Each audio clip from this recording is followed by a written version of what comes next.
things that I hate in life. Waking up before 7 AM, my parents ordering me to do something I was already planning to do, having to know that Asmongold and Hassan are the two most prominent political voices of the streaming world, and the unholy amount of AI slop that has taken over the internet.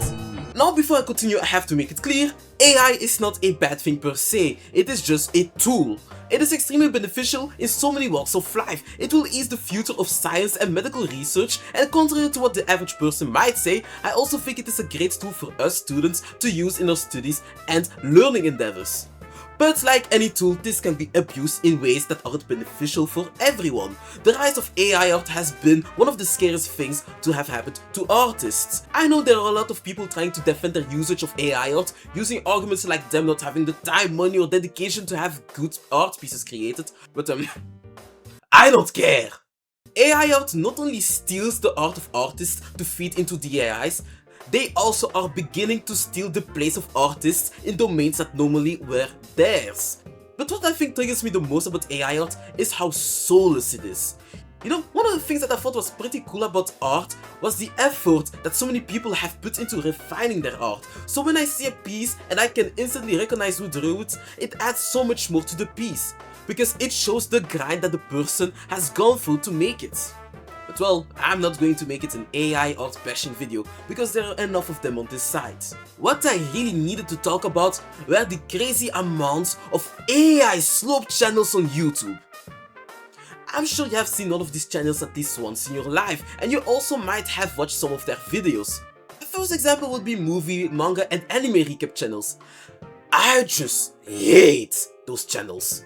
Not only do the AI recaps straight up just steal the content of the movies and shows without adding any real substance to them, which to me just sounds like a breach of fair use, but sometimes they just do not give an accurate representation of the actual story of the show.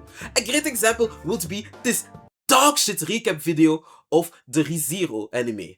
You know, to me ReZero is one of the greatest animes to have existed, but you just cannot experience it through AI or through someone else's words. You have to watch the show for yourself. That is the only way that you can have that emotional attachment and feel all the emotions and think about all of the themes that the show is giving you. You just won't be able to experience the true story, the true depth of the story, the emotional anguish in the story just by watching some AI recap of it. By the way, there will be a ReZero video coming in the future. I already wrote like a 20+ pages script about it, so like subscribe and be on the lookout. Now, I somewhat understand how and why people would watch these garbage videos, because well, not everyone has enough time to experience a movie or a show. But as much as I understand that, it just doesn't make sense to me to experience a movie or a show that way. Instead of experiencing the story like it was meant to be experienced, like watching the show or the movie or reading a book or something like that, these people just decided they just wanted to know the story without experiencing it for themselves. What I think is even worse is that these videos get millions of views. It's just so frustrating to see these videos do so well when other people actually putting so much effort trying to create entertaining videos.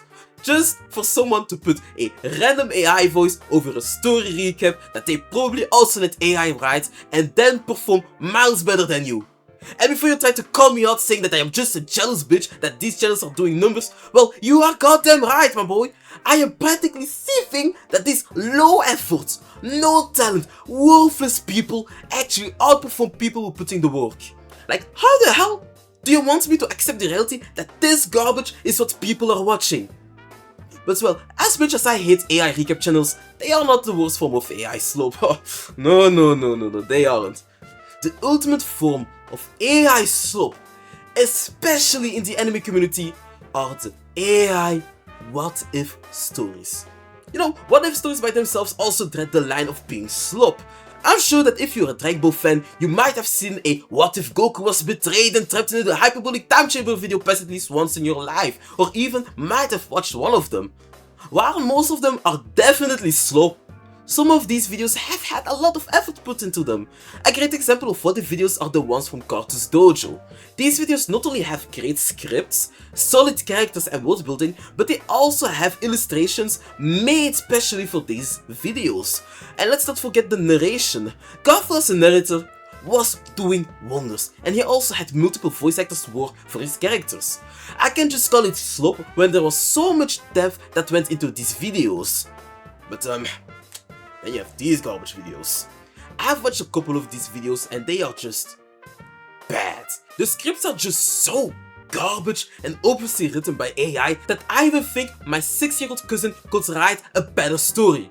The voices obviously are all AI because these people don't have enough confidence to narrate the stories themselves, and don't get me started about the people using AI art in these, because that will genuinely piss me off. There's practically nothing that's more Slop than that. Somehow, it still gets worse. Remember how I talked about Cartoon's Dojo and how great of a narrator he was? Well, I'm not the only one that was impressed with his narrating skill, and that's why some people have been using an AI of his voice to narrate their own dogshit AI videos. AI has a lot of unethical uses, like how AI art is created by stealing from artists, or with deepfakes, and now it's common to have AI videos using the voices of people all around the world without their consent. It wasn't enough that they made AI Slop videos for which they did not put any effort into, but they also have been stealing the voices of well-known content creators just because of how great they sound. I understand that some people might need to do it for a quick buck or something, but it's just sad to see such loser behavior get rewarded so much. And it's not as if you can't be somewhat creative without constantly stealing from other people using AI. That trend of the 3 characters dancing has been one of the funnier and more creative uses of AI. Or that one with making these skit videos using Dragon Ball and other shows as characters. As much as the usage of AI voices is a problem, the dude has been making some of the most entertaining skits I had seen in a while. So yes, as much as I hate how much AI is going more and more taking the place of creativity and effort, it still can be a great tool in the hands of the right person. As long as people try to be more aware of their usage of AI and its ethicality, I don't think it will always have such a negative connotation. But well, these are just my thoughts. I invite you to write a comment and to leave yours. Also, like and subscribe. I mainly make anime gaming related content, but I also like delving in topics I'm passionate about. Well, this was Ortigana. See you next time.